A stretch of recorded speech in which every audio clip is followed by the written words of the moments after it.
سیرت کا ہم عنوان سماعت فرما رہے ہیں کہ رسول اللہ صلی اللہ علیہ وآلہ وسلم کی نبوت سے پہلے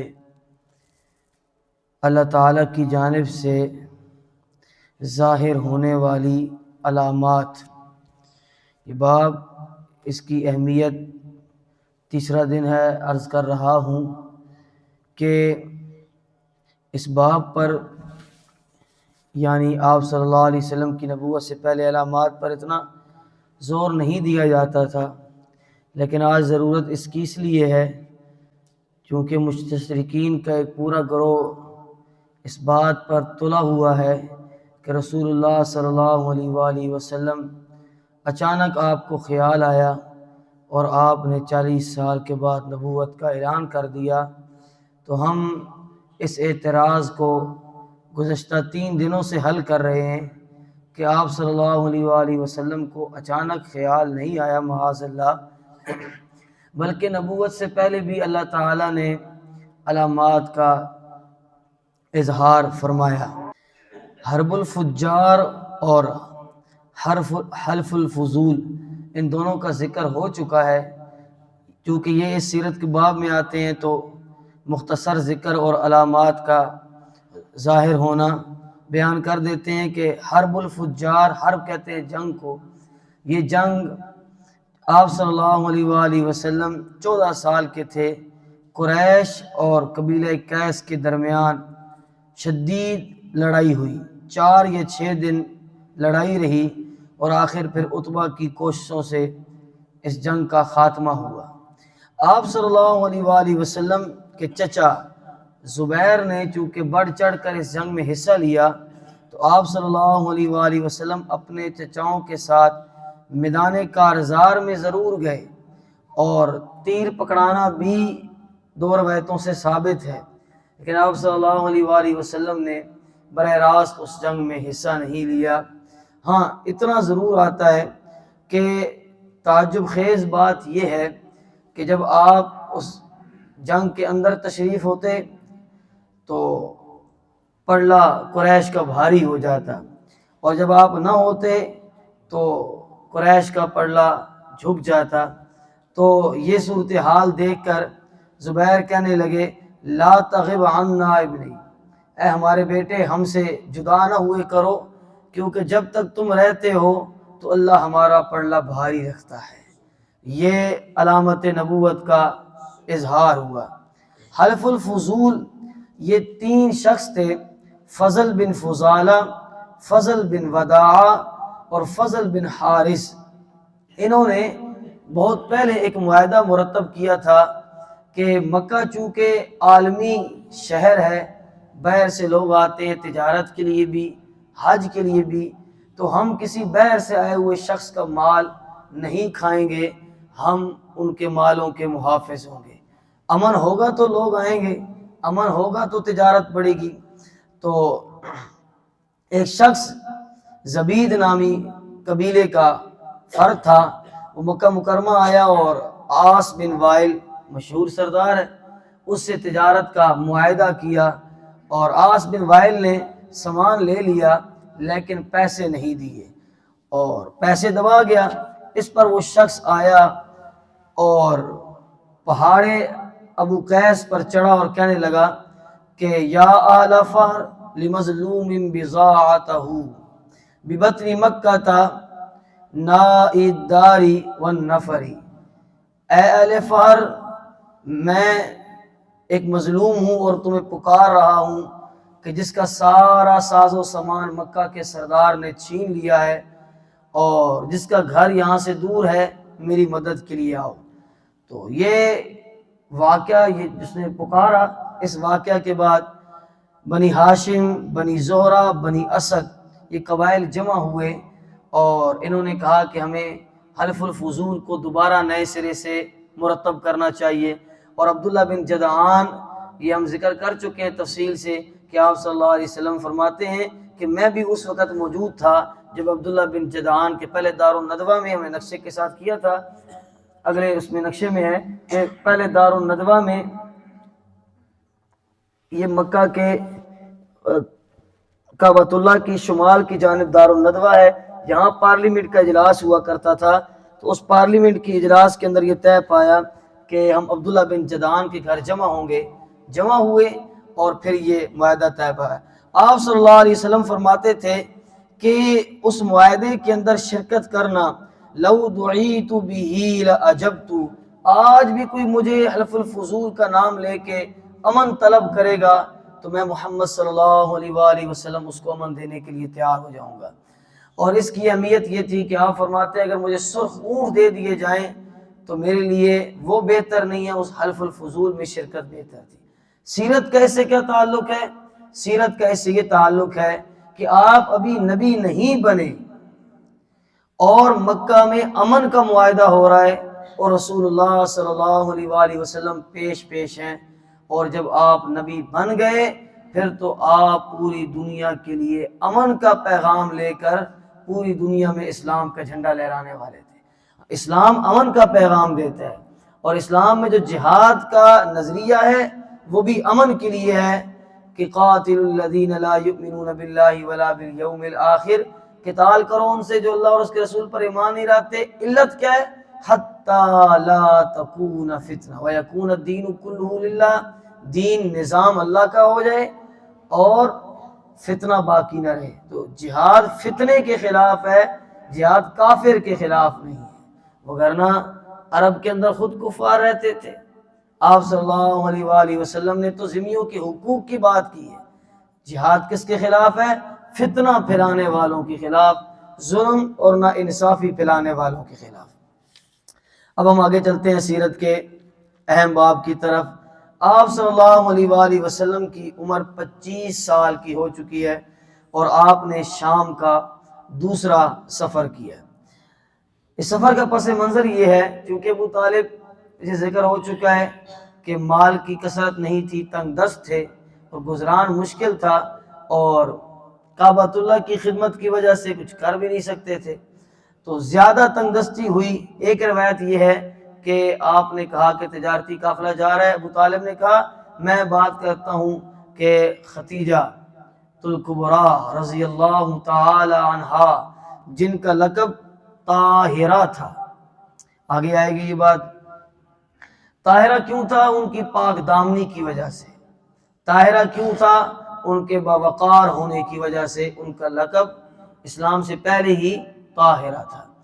تو جتنا مال پورے قریش کا ہوتا تھا اتنا اکیلی ختیجۃ الکبریٰ کا ہوا کرتا تھا، تو وہ کسی بندے کا انتخاب کر کے اس کو تجارت کے لیے بھیجتی ہیں، 2 اونٹ معاوضہ دیتی تھی۔ تو میں بات کرتا ہوں اگر آپ کو 4 اونٹ دے تو آپ جائیں۔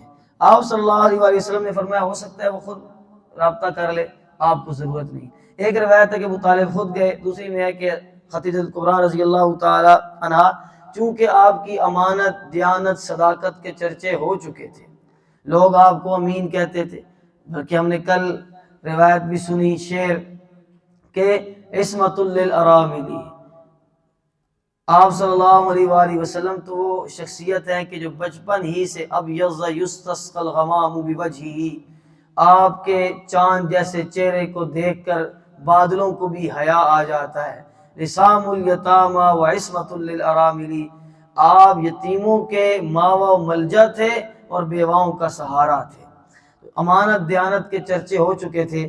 بہرحال جو بھی معاملہ پیش آیا، آپ صلی اللہ علیہ وآلہ وسلم، ابو طالب کا یہ بیان بھی ہے کہ میں بھتیجے آپ کو شام بھیجتے ہوئے، جو پہلے سفر کل گزرا ہے کہ راہب نے کہا تھا واپس لے جاؤ، یہودی یہ نشانیاں دیکھیں گے تو قتل کے درپے ہو جائیں گے، تو مجھے ڈر بھی لگتا ہے شام کے سفر پر کہ کہیں یہود تمہیں تکلیف نہ پہنچائیں، لیکن مجبوری ہے، حالات بہت تنگ دست ہو چکے ہیں۔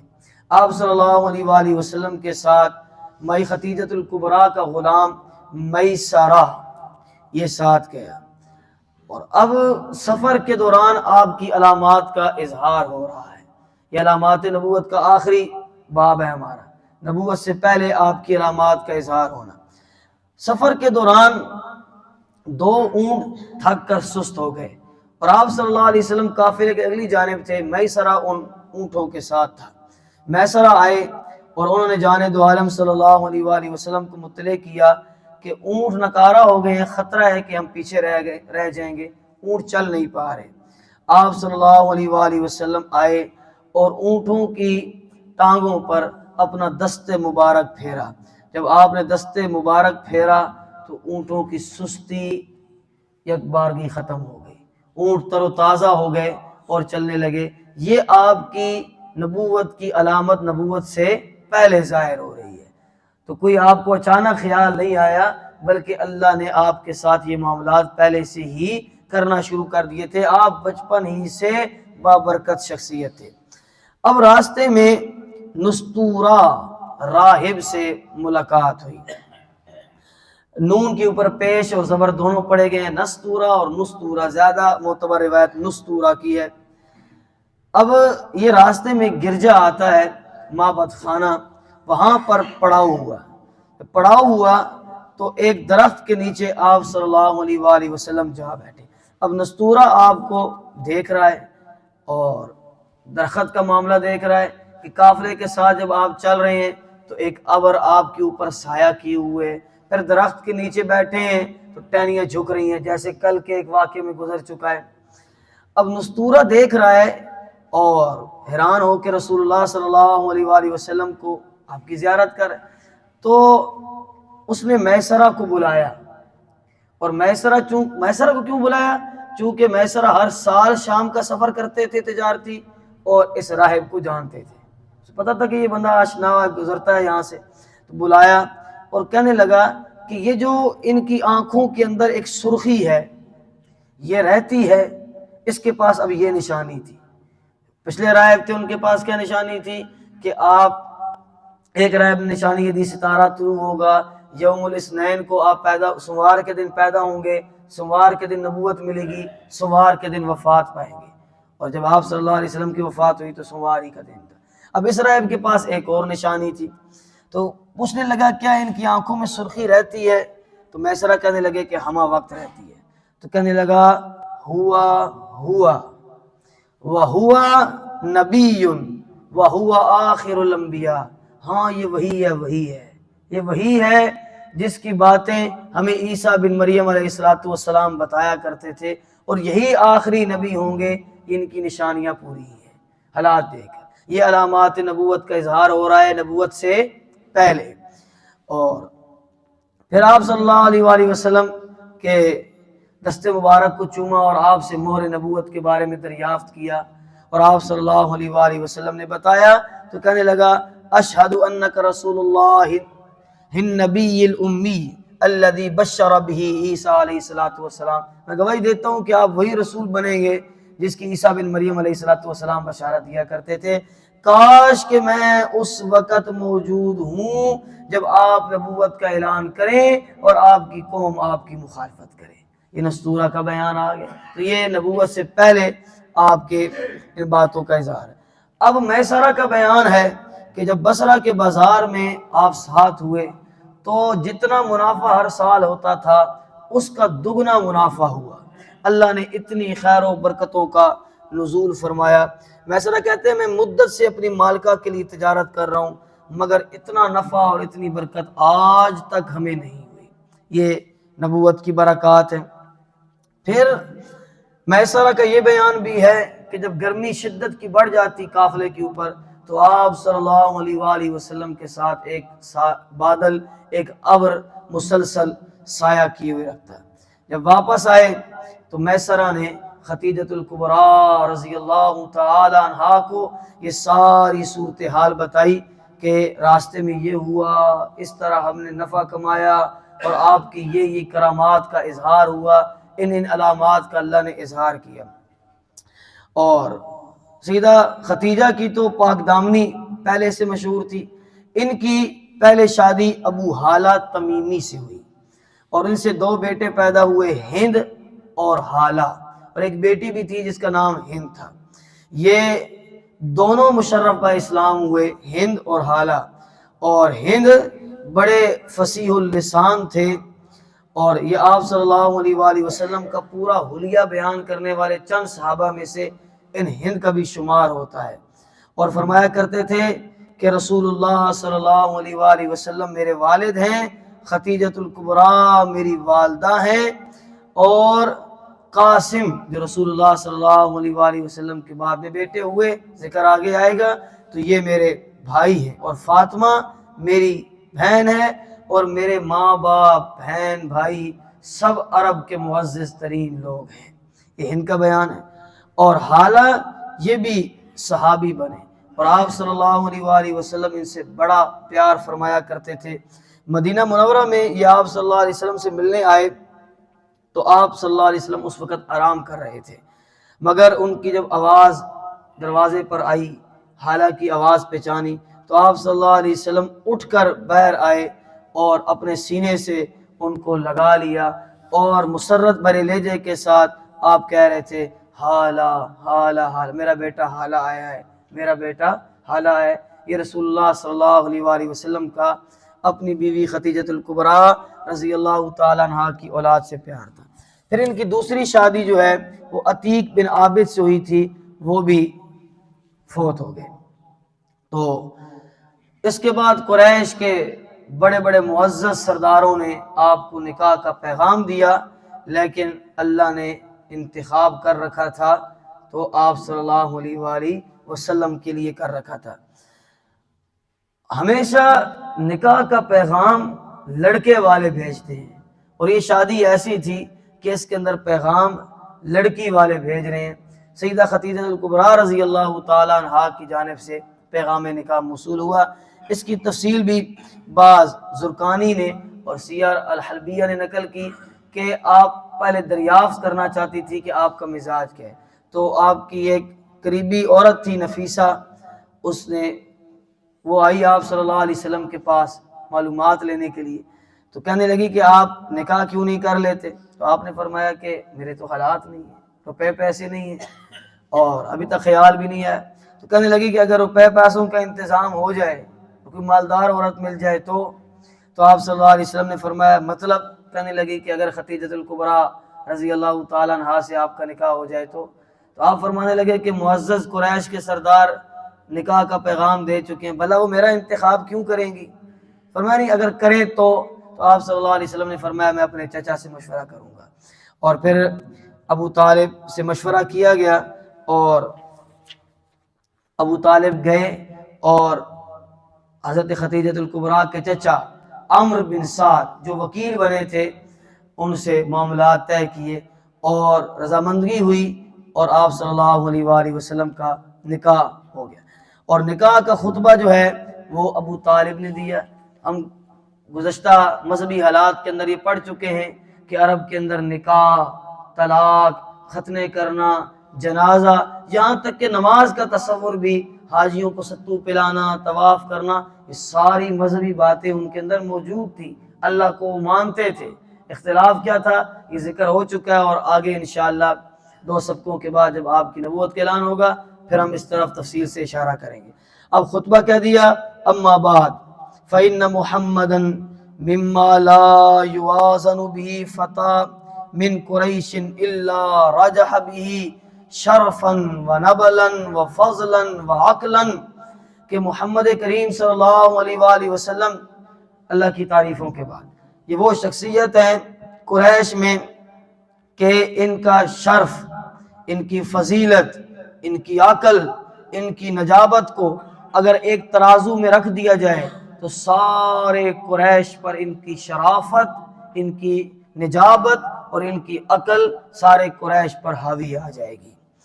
اور پھر فرمایا کہ ہاں وَإِنْ كَانَ فِي الْمَالِ قِلَّةٌ، مال کے اندر تھوڑے ہیں لیکن مال فَإِنَّهُ ظِلٌّ زَائِلٌ وَعَارِيَةٌ، مال تو ایسا سایہ ہے جو چند مدتوں کے بعد ویسے بھی چھٹ جاتا ہے۔ مال کو کیا کرنا ہے؟ اتنا عزت والا شخص سیدہ خدیجۃ الکبریٰ رضی اللہ تعالی عنہا کو مل رہا ہے، اور 500 درہم آپ کا حق مہر مقرر ہوا۔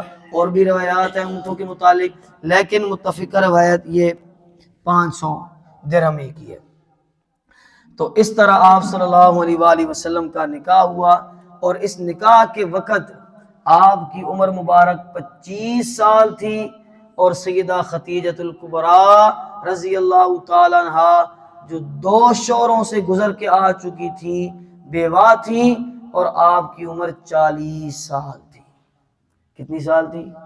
25 سال کا کڑیل جوان، عرب کا حسین ترین، اور مقابلے میں کون سی عورت ہے؟ بیوہ 40 سال کی۔ اب اس طرف میں توجہ دلانا چاہتا ہوں آپ کی کہ وہ بیمار کے کتے جو رسول اللہ صلی اللہ علیہ وآلہ وسلم کے معاذ اللہ کارٹون بناتے ہیں، اور آپ کی بغل میں معاذ اللہ ثم معاذ اللہ، آپ کو یہ باتیں پتہ ہونی چاہیے کہ ہمارے ساتھ کس طرح یہود و نصارہ دشمنی کرنے والے ہیں، ہم ان کے بارے میں نرم گوشہ کیسے رکھتے ہیں اور ہمارے حکمران کیسے رکھتے ہیں۔ تو آپ کے بغل میں عورتیں اس کارٹون کے اندر ہیں، اور بتایا گیا کہ آپ صلی اللہ علیہ وسلم شہوت پرست تھے، کیونکہ آپ نے 11 نکاح کیے تھے۔ شہوت پرست آدمی 40 سال کی بیوہ سے شادی کرتا ہے؟ شہوت پرست آدمی آپ صلی اللہ علیہ وآلہ وسلم کی تمام ازواج مطہرات میں سے صرف ایک ایسی ہیں جو کنواری ہیں، وہ سیدہ عائشہ صدیقہ رضی اللہ تعالیٰ عنہ، اس کے ماں سوا ساری بیوہ یا مطلقہ تھی۔ اور یہ کیوں ہے؟ آپ کے نکاح کیوں ہوئے؟ کیونکہ آپ لقد کان لکم فی رسول اللہ اسوۃ حسنہ، جس طرح آپ کی زندگی ہر معاملے میں نمونہ ہے، اس طرح آپ صلی اللہ علیہ وآلہ وسلم کی زندگی، گھریلو زندگی بھی ہمارے لیے لمحہ بلمحہ نمونہ ہے۔ اور آپ کی گھر کی زندگی، باہر کی زندگی محفوظ کرنے کے لیے 1,00,000 کم و بیش 40,000 صحابہ حجۃ الوداع کے موقع پر جمع ہیں، یہ آپ کی بیرونی زندگی نقل کر رہے ہیں، تو 11 افراد آپ کی اندرونی زندگی نقل نہیں کر سکتے۔ یہ اللہ نے انتخاب اس لیے کیا تھا کہ یہ آپ صلی اللہ علیہ وآلہ وسلم کی تاکہ گھرانہ، آپ کی گھریلو زندگی یہ امت تک پہنچ جائے۔ اور پھر اللہ بھی نبی کے دشمنوں کو یوں ہی رسوا کرتا ہے، جیسے سورہ قلم میں فرمایا عُتُلٍّ بَعْدَ ذَلِكَ زَنِيمٍ۔ یہ تو اپنی ماں کا نہیں ہے، اس کا تو باپ ایک نہیں ہے جو رسول اللہ صلی اللہ علیہ وآلہ وسلم کی گستاخی کرتا ہے، یہ تو نسل کا مشکوک ہے۔ عُتُلٍّ بَعْدَ ذَلِكَ، ہاں ولید پھر گیا اور جا کے اپنی ماں سے پوچھتا ہے تلوار سونت کے، بتا مجھے کہ میرا باپ کون ہے؟ تو ماں نے بتایا کہ سچ کہتے ہیں محمد، قرآن سچ کہتا ہے کہ تو مشکوک ہے، یہ اللہ کا فیصلہ ازل سے ہے۔ اور اس کا نظارہ تو ابھی جو فائلز لیک ہوئی ہیں ایپسٹین کی، آپ کو پتہ ہے کہ یہ وہ شخص تھا کہ جتنی بھی گستاخیاں رسول اللہ صلی اللہ علیہ وآلہ وسلم کی ہوئیں، آدھی مالیت ان گستاخیوں کی دینے والا یہ شخص تھا۔ اور آپ صلی اللہ علیہ وسلم کی سیدہ خدیجہ الکبریٰ رضی اللہ تعالیٰ عنہا سیدہ عائشہ کے حوالے سے آپ پر بہتان لگاتا تھا، اللہ نے پھر رسوا بھی یوں ہی کیا کہ اس کے جو فائلز ریلیز ہوئیں اس میں چھوٹی بچیاں 5-5 6-6 سال کی، ان کے ساتھ وہ کیا کچھ کرتے رہے، تفصیل آپ دیکھ چکے۔ اللہ پھر رسوا بھی یوں ہی کرتا ہے۔ حیرانی تو ہمارے عرب کے حکمرانوں پر ہوتی ہے کہ جو عرب کے حکمران، آپ کو پتہ ہونا چاہیے، پیسہ دیتے ہوئے آپ کے ہوش ٹھکانے ہونے چاہیے۔ 2 دفعہ غلاف کعبہ اس کو تحفے میں بھیجا گیا، اور اس نے غلاف کعبہ اپنے انٹرسٹ کے اوپر بچھایا ہوا تھا، اور پتہ نہیں کیا کچھ غلاف کعبہ کے ساتھ کرتا ہوگا۔ تو یہ رسول اللہ صلی اللہ علیہ وآلہ وسلم کے گستاخ، اللہ پھر ان کو رسوا بھی انہی کی اپنی زبان میں کرتا ہے۔ اللہ پھر ان کو رسوا بھی انہی اعتراضات کے ساتھ کرتا ہے جو وہ رسول اللہ صلی اللہ علیہ وآلہ وسلم کی ذات اقدس پر کیا کرتے ہیں۔ یہ 2 باب مکمل ہوئے۔ اب کعبہ کی تعمیر نو کی طرف ہم جائیں گے۔